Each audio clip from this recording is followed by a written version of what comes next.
Be trusted with very little things. True success is not measured by wealth, but by righteousness.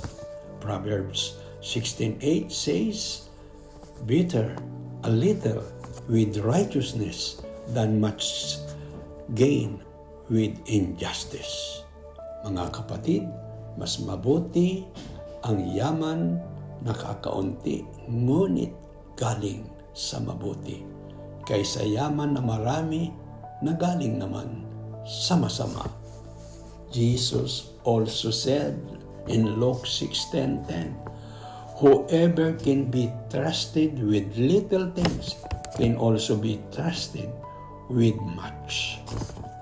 Mga kapatid, be faithful in small things because God will entrust you with greater things.